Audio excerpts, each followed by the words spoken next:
Hello, welcome everyone to the online platform of SU Academy, Rawalpindi. This is the video related to 12th class English compulsory and literature to literary terms figure of speech. So happy Independence Day to all. तो आज का जो हमारा जो video है figure of speech हम करेंगे। पहले भी हम फिगर ऑफ स्पीच में जैसे सिम्बली कर चुके हैं, मेटाफर कर चुके हैं। पिछली वीडियो में हमने सोनेट के बारे में भी पढ़ा था और ड्रामा के बारे में पढ़ा था। तो आज हम फिगर ऑफ स्पीच के बारे में पढ़ेंगे, जिसे हिंदी में अलंकार भी कहते हैं, और अलंकार के अंदर किस तरह से अपने वर्ड है वो यूज करते हैं। तो सबसे पहले अपने करेंगे एलिट्रेशन।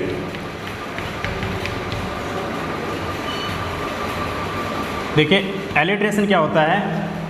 अनुप्रास अलंकार जिसको हिंदी में कहते हैं, अनुप्रास अलंकार, अनुप्रास अलंकार को ही अपने एलिट्रेशन कहते हैं। देखिए जैसे कि अपने एक नॉर्मल किसी वर्ड को बोलते हैं कि मैं चाचा के जा रहा हूँ या कहीं मैं जा रहा हूँ घूमने, तो देखिए इसके अंदर एलिट्रेशन में क्या है कि एक वर्ड की बार बार रिपीटेशन होता है, बार बार रिपीटेशन इसके अंदर होता है। रिपीटेशन के अंदर जैसे कि मान लगा जैसे चंदू के चाचा, चंदू के चाचे को चांदी की चिमटे से चटनी चटाई, नंदू के नाना, नंदू के नानी को नंदन करके नीम के नीचे नटखट सा नागिन का नाच नचाया।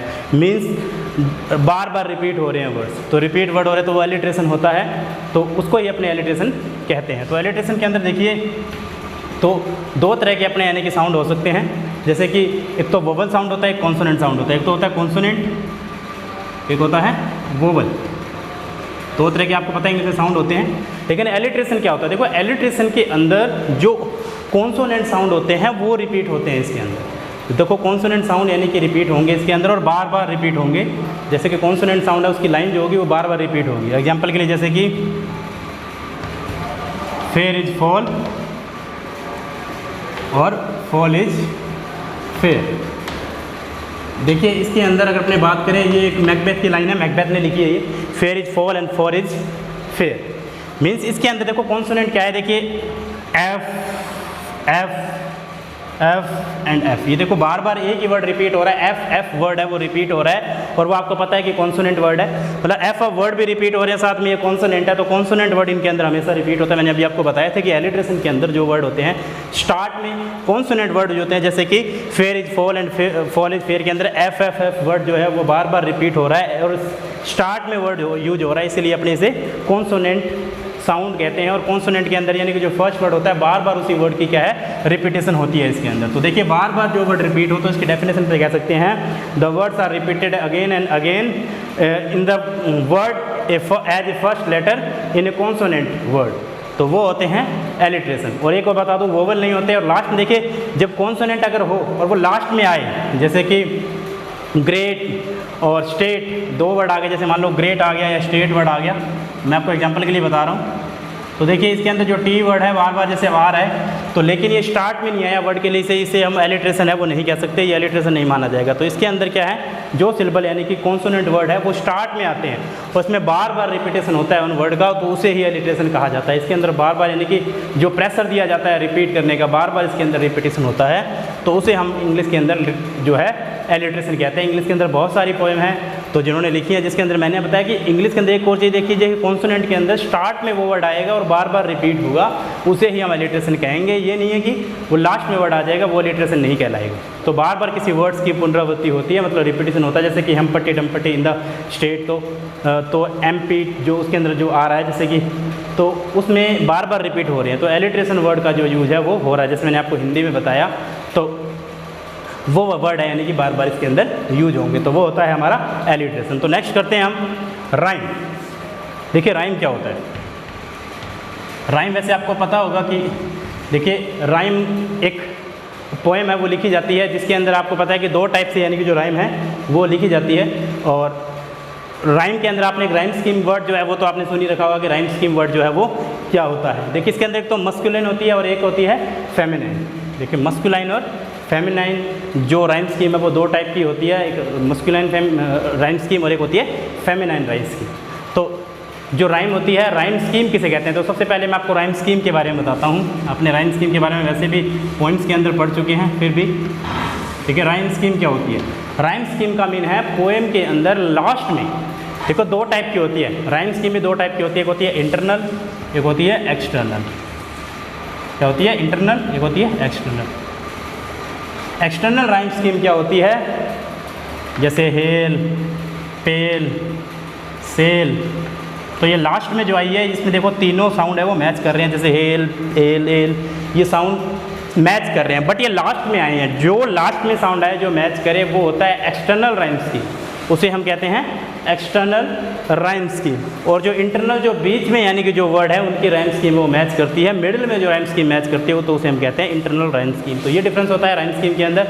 तो राइम स्कीम आपको पता है क्या होती है, जैसे कि हेल फेल सेल है, तो इसका मतलब है कि तीनों में ए राइम स्कीम आई है, अगली जो राइम स्कीम है वो चेंज हो जाती है, वो ए बी इस तरह से भी हो सकती है। जैसे मैंने आपको सोनेट के अंदर बताया था कि सोनेट के अंदर ऑक्टेव होता है, सस्टेट होता है, जो ऑक्टेव होती है उसके अंदर जो 8 लाइन होती है वो ए बी सी डी होती है राइम स्कीम। मीन्स उनकी राइम स्कीम जो लास्ट में जो वर्ड होते हैं उनकी जो चेंज होती रहती है। तो देखिए राइम क्या होती है। राइम एक ऐसी यानी कि पोएम ही कह सकते हैं, यानी कि पोएम लिखी जाती है जो यानी कि रिदम को बताती है। भाई रिदम है वो किस तरह का है, यानी कि किस तरह से पोएम है वो चल रही है, मतलब रिदमिक वर्ड में यानी कि राइम में यानी कि उसकी वो है चल रही है, तो उसे हम यानी कि राइम, उसे ही हम राइम कहते हैं। उसी से राइम स्कीम्स हैं वो बनती हैं, यानी कि वो पोएम है वो एज यानी कि जैसे मान लो 14 लाइन की है उसके अंदर यानी कि राइम है वो शो होगी, तो इस तरह से राइम यानी कि उसके अंदर बताई जाती है। तो ये होगी हमारी राइम। तो मैंने आपको राइम स्कीम के बारे में बताया, देखो राइम हो गया और एक हो गया हमारा एलिट्रेशन। हमने किया था आज फिगर ऑफ स्पीच के अंदर। एक तो मैंने एलिट्रेशन के बारे में बताया कि बार बार रिपीटेशन होता है राइम के अंदर, यानी कि 2 प्रकार की राइम होती है, जिसमें एक तो इंटरनल होती है, एक एक्सटर्नल होती है। इसके अंदर एक मस्कुलाइन भी होती है और एक फेमिनाइन भी होती है। देखो थोड़ा मस्कुलाइन और फेमिनाइन के बारे में बता देता हूँ। देखो मस्कुलाइन और फेमिनाइन में क्या फ़र्क होता है। देखिए मस्कुलाइन जो होती है उसके अंदर एक ही सिलेबल होता है, सिंगल सिलेबल होता है इसके अंदर। सिंगल सिलेबल कैसे होता है, जैसे मान लो कि कैट में हम एक ही सिलेबल यूज कर रहे हैं, और फेमिनाइन में यानी कि 2 सिलेबल अपने यूज करते हैं, 2 सिलेबल का अपने इसके अंदर यूज करते हैं। 2 सिलेबल में जैसे कि अपने ऐसे कह सकते हैं कि ब्यूटीफुल, तो ब्यूटीफुल के अंदर ब्यू मतलब इसमें 2 सिलेबल आ गए। ऐसे सिलेबल होते हैं 2 सिलेबल यानी कि डुअल सिलेबल होते हैं, एक में सिंगल ही सिलेबल होता है। इस तरह से यानी कि जो राइम स्कीम है वो बनती है, सिंगल सिलेबल से डिपेंडेड और डुअल सिलेबल से डिपेंडेड, यानी कि जो राइम स्कीम है वो बनती है। तो 2 सिलेबल भी आ सकते हैं इसके अंदर और एक सिलेबल भी आ सकता है, इस तरह से यानी कि यूज करते हैं। देखो था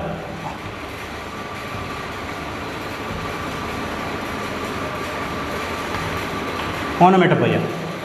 ओनोमेटोपोइया क्या होता है, मीन्स ऐसे वर्ड्स जिनमें ओनली साउंड आए, ठीक है। साउंड यानी कि किस तरह का, उसमें लैंग्वेज का ना पता लगे बट साउंड का पता लगे, मतलब साउंड से ही पता लग जाए कि वो किसके बारे में। लाइक दैट अपने जानवर की बात करते हैं, एनिमल्स की बात करते हैं। जैसे एनिमल्स में जो कैट होती है, कैट की जो आवाज़ होती है वो होती है म्याऊं। डॉग जो होता है वो भौं भौं करता है।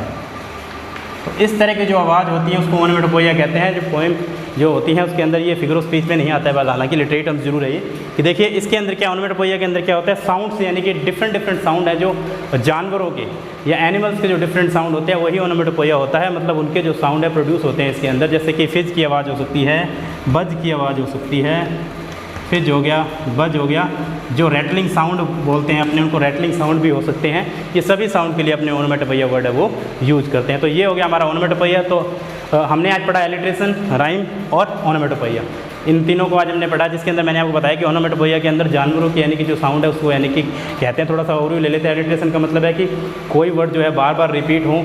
मैंने आपको बताया रिपीट वर्ड है, जैसे कि कॉन्सोनेंट वर्ड रिपीट होगा और वो भी स्टार्टिंग में होगा, लास्ट वाला जो वर्ड रिपीट होगा उसको हम एलिट्रेशन नहीं कहेंगे। राइम मैंने बताया कि राइम जो है एक सिंगल सिलेबल और सेकंड सिलेबल, और राइम स्कीम के अंदर एक एक्सटर्नल होती है और एक इंटरनल राइम स्कीम जो होती है। और ओनोमेटोपोइया के अंदर क्या है, रैटलिंग साउंड या एनिमल साउंड या उनकी जो वॉइस होती है किस तरह से वो आवाज़ निकालते हैं, यानी कि वो भी ओनोमेटोपोइया का यानी कि पार्ट होता है। तो नेक्स्ट वीडियो के अंदर भी हम एक और पार्ट हम करेंगे जिसके अंदर लिटरेरी टर्म्स के कुछ यानी कि जो रहे हैं, जैसे कि अपने अगले वीडियो में एक तो ब्लैंक वर्स और एक फ्री वर्स होता है, उसके बारे में डिफरेंस पता करेंगे कि ब्लैंक वर्स क्या होता है और एक फ्री वर्स क्या होता है। सैटायर के बारे में पता करेंगे, सैटायर क्या होता है। तो ये सारी चीज़ें हम नेक्स्ट वीडियो में यानी कि कवर करेंगे। That's it from the video.